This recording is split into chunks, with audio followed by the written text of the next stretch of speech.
ओम श्री परमात्मने नमः।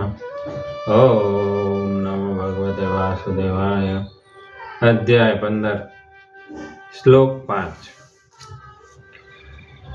जे महापुरुषो आदिपुरुष परमात्मा ने शरणे थईने परम पदने प्राप्त थाय छे तेओना लक्षणों वर्तन आगळना श्लोकमां करे छे।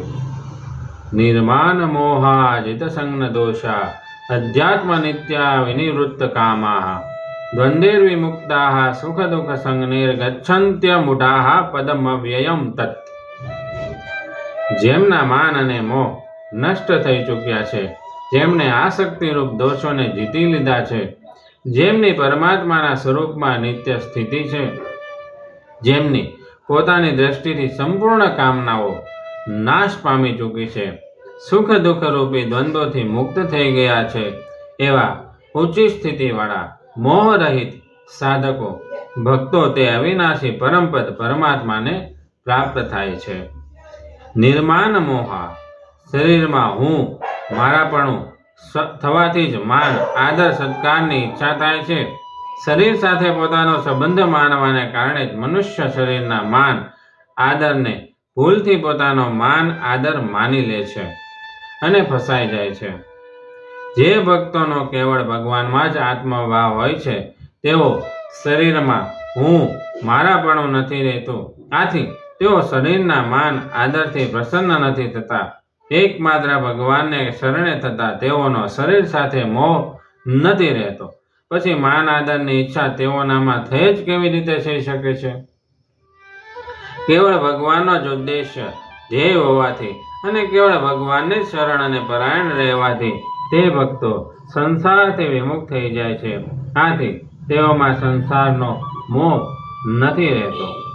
जित संगना दोषाः भगवानमां आकर्षण थवुं ए प्रेम अने संसारमां आकर्षण थवुं ए आसक्ति कहेवाय छे। ममता, स्पृहा, वासना, आशा वगैरे दोषो आसक्तिने कारणे ज थाय छे। केवळ भगवानने ज परायण थवाने कारणे भक्तोनी सांसारिक भोगोमां आसक्ति नथी होती रहती। आसक्ति न रहेवाने कारणे भक्त आसक्तिथी पैदा थता ममता वगैरे दोषो जीती ले छे। आसक्ति प्राप्त अने अप्राप्त बंनेनी थाय छे, परंतु कामना अप्राप्तनी ज थाय छे। एटला माटे आ श्लोकमां विनिवृत्त कामः पद अलग आव्युं छे। अध्यात्म नित्याः केवळ भगवानने ज शरणे रहेवाथी भक्तोनी अहंता बदलाई जाय छे। हूँ भगवाननो छुं अने भगवान मारा छे, हूँ संसारनो नथी अने संसार मारो नथी। आ रीते अहंता बदलवाथी तेओनी स्थिति निरंतर भगवानमां ज रहे छे। जो कि प्राणी मात्रनी स्थिति निरंतर ए ज सर्वव्यापक सर्वप्रकाशक अने सर्वेश्वर भगवानमां ज रहे छे, तो पण तेओ भूलथी पोतानी स्थिति भगवानमां न मानीने संसारमां मानी ले छे।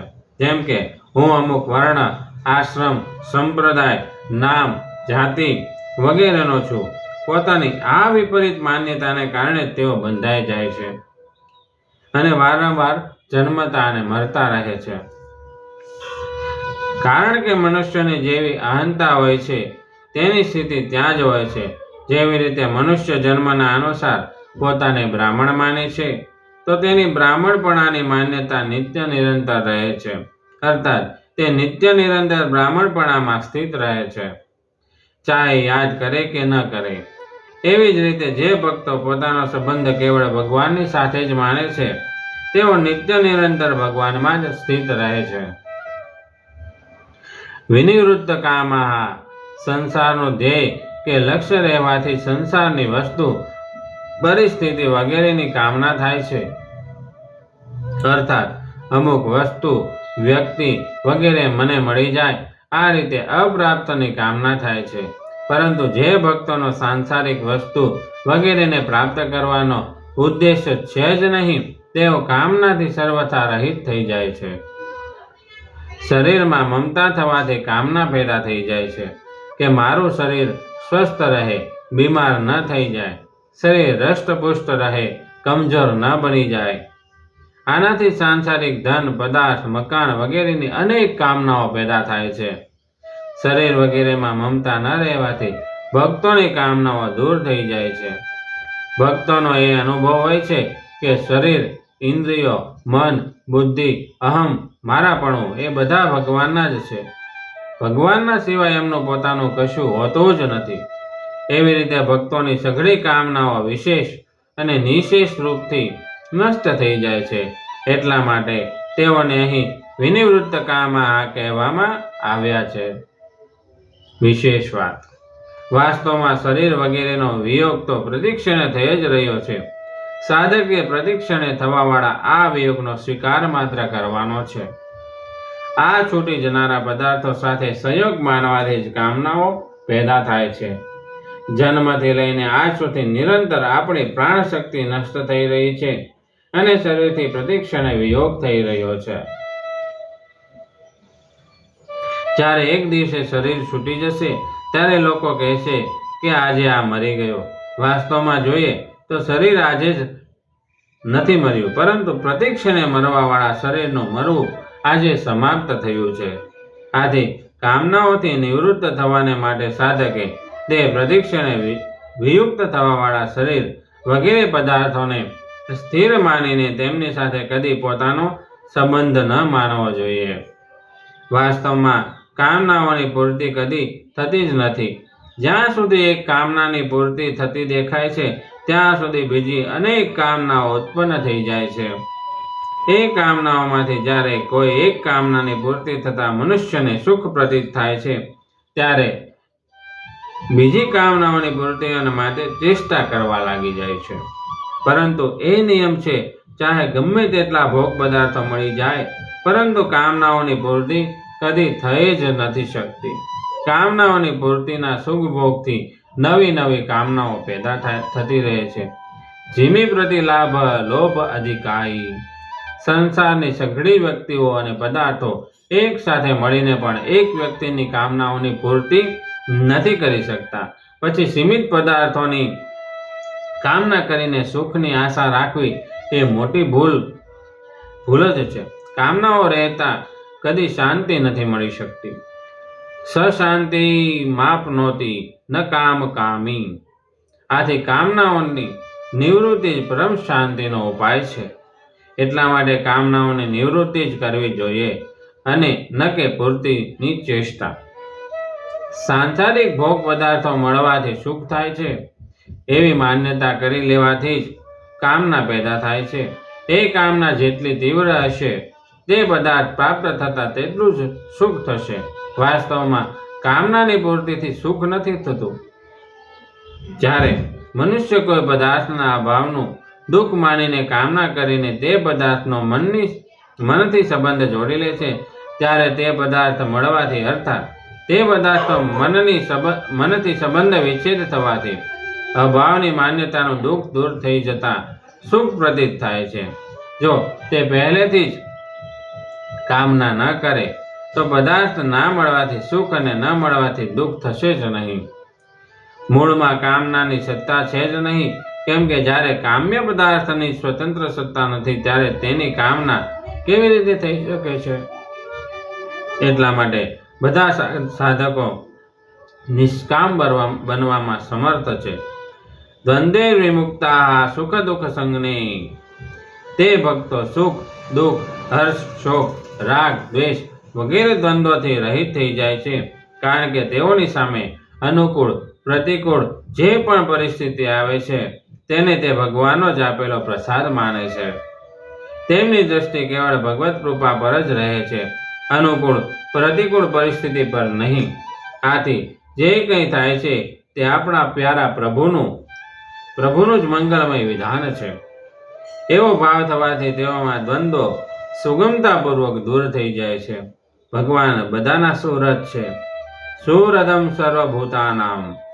એમના દ્વારા પોતાના અંશ જીવાત્માનું કદી અહિત થઈ જ નથી શકતું.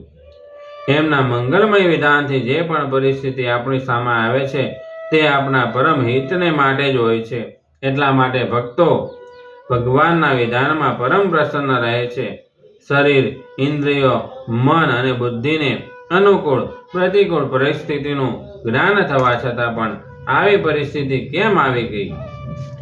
આવી પરિસ્થિતિ આવતી રહે વગેરે વિકારો દ્વંદ્વો તેઓમાં નથી હોતા. વિશેષ વાત, દ્વંદ્વ રાગ દ્વેષ વગેરે જ વિષમતા છે જેમની બધી જાતના પાપ થાય છે. આથી વિષમતાનો ત્યાગ કરવાને માટે સાધકે નાશવાન પદાર્થોના માનેલા મહત્વને અંતઃકરણમાંથી કાઢી નાખવું જોઈએ. દ્વંદ્વોના બે ભેદ છે. સ્થૂળ એટલે કે વ્યાવહારિક દ્વંદ્વ. સુખ દુઃખ, અનુકૂળતા પ્રતિકૂળતા વગેરે સ્થૂળ દ્વંદ્વો છે. પ્રાણીઓ સુખ અનુકૂળતા વગેરેની ઈચ્છા તો કરે છે, પરંતુ દુઃખ પ્રતિકૂળતા વગેરેની ઈચ્છા નથી કરતા. આ સ્થૂળ દ્વંદ્વ મનુષ્ય, પશુ, પક્ષી, વૃક્ષ વગેરે દરેકમાં દેખવામાં આવે છે. બીજું, સૂક્ષ્મ એટલે કે આધ્યાત્મિક દ્વંદ્વ.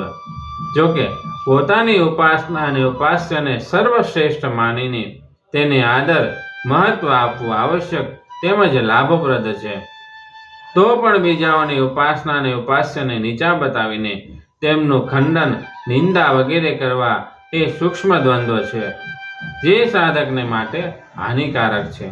વાસ્તવમાં બધી જ ઉપાસનાઓનો એકમાત્ર ઉદ્દેશ સંસાર જડતા સાથે સર્વથા સંબંધે વિચ્છેદ કરવાનો છે. સાધકોની રુચિ, શ્રદ્ધા, વિશ્વાસ અને યોગ્યતા અનુસાર ઉપાસનાઓમાં ભિન્નતા હોય છે, જેનું હોવું ઉચિત પણ છે. આથી સાધકે ઉપાસનાઓની ભિન્નતા પર દ્રષ્ટિ ન રાખીને ઉદ્દેશ્યની અભિન્નતા પર જ દ્રષ્ટિ રાખવી જોઈએ. બીજાની ઉપાસના તરફ દ્રષ્ટિ ન રાખતા પોતાની ઉપાસનામાં તત્પરતાપૂર્વક લાગેલા રહેવાથી ઉપાસના સંબંધી સૂક્ષ્મ દ્વંદ્વ આપમેળે દૂર થઈ જાય છે.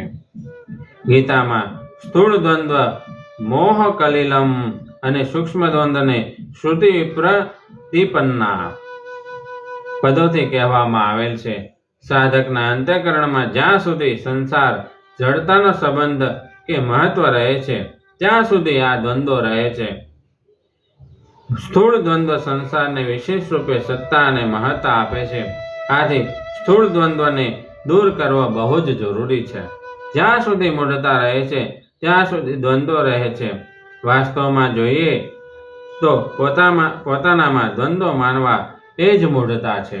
રાગ, દ્વેષ, સુખ, દુઃખ, હર્ષ, શોક વગેરે દ્વંદ્વો અંતઃકરણમાં થાય છે, સ્વયં પોતાના સ્વરૂપમાં નહીં.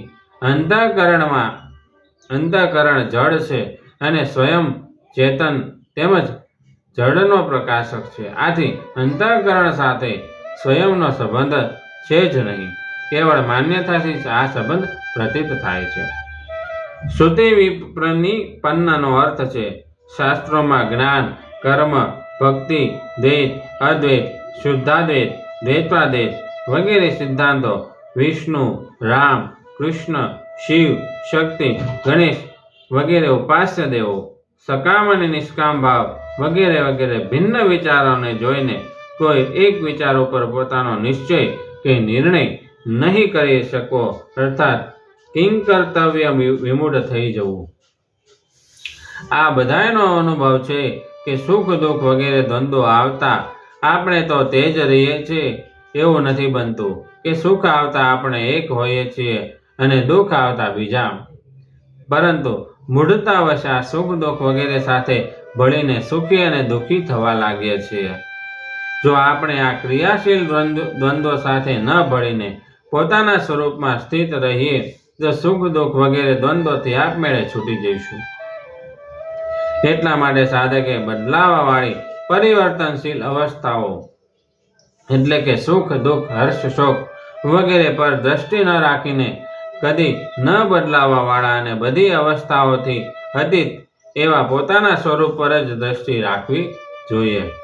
ગીતામાં ભગવાને રાગ દ્વેષ વગેરે દ્વંદ્વોથી મુક્ત થવાનો બહુ સુગમ ઉપાય બતાવ્યો છે કે અનુકૂળ પ્રતિકૂળતામાં રાગ દ્વેષ છુપાયેલા છે.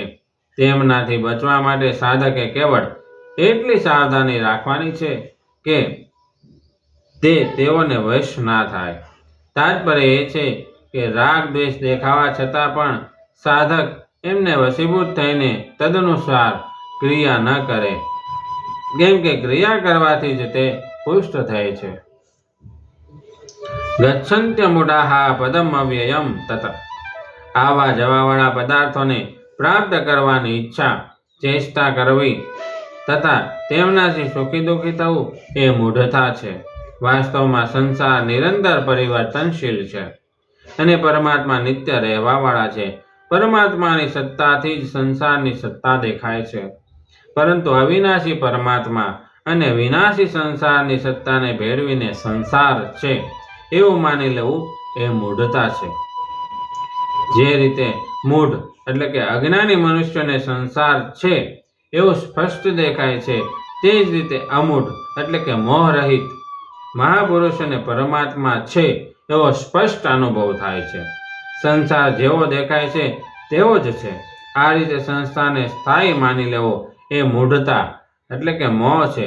જેઓની આ મૂઢતા ચાલી ગઈ છે તે ભક્તોને અહીં અમૂઢાઃ કહેવામાં આવ્યા છે. મૂઢતા ચાલી ગયા પછી સુખ દુઃખનો પ્રભાવ પડતો નથી. જેના પર સુખ દુઃખ વગેરે દ્વંદ્વોની અસર નથી પડતી તે મુક્તિને પાત્ર છે.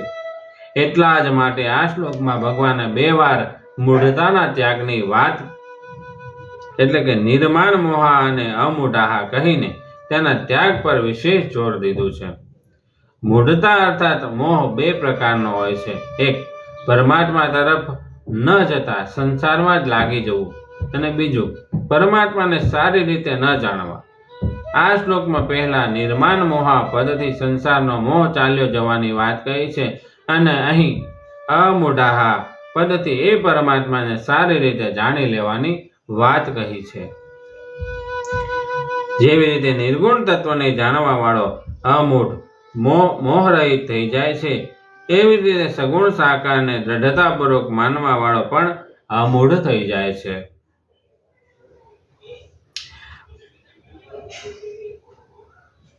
જે પરમાત્માને આ જ અધ્યાયના પહેલા શ્લોકમાં અર્ધ્વમૂલમ પદથી કહેવામાં આવ્યા છે તથા જે પરમપદ રૂપી પરમાત્માની ખોજ કરવાને માટે ચોથા શ્લોકમાં પ્રેરણા કરવામાં આવી અને આગળ છઠ્ઠા શ્લોકમાં જેના મહિમાનું વર્ણન કરવામાં આવ્યું છે, એ જ પરમાત્મા રૂપી પરમપદને અહીં અવ્યયમ પદમ કહ્યું છે.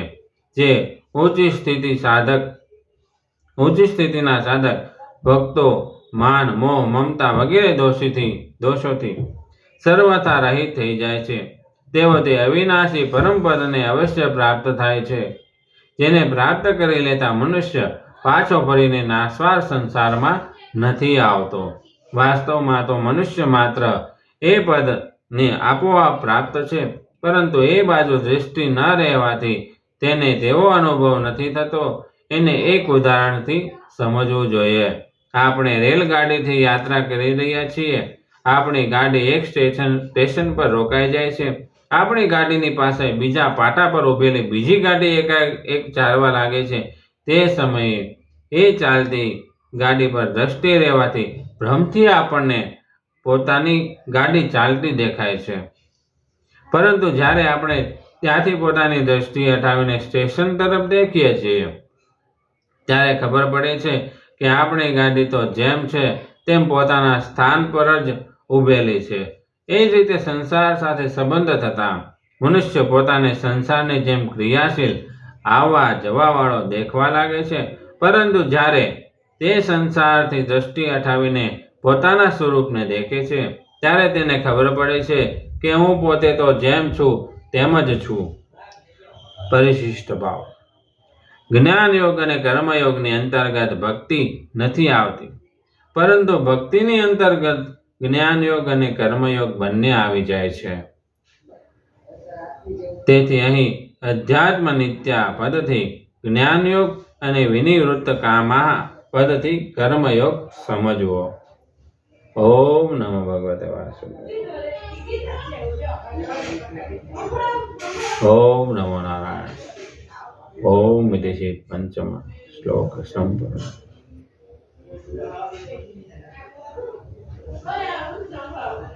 ઓમ નમો નારાયણ.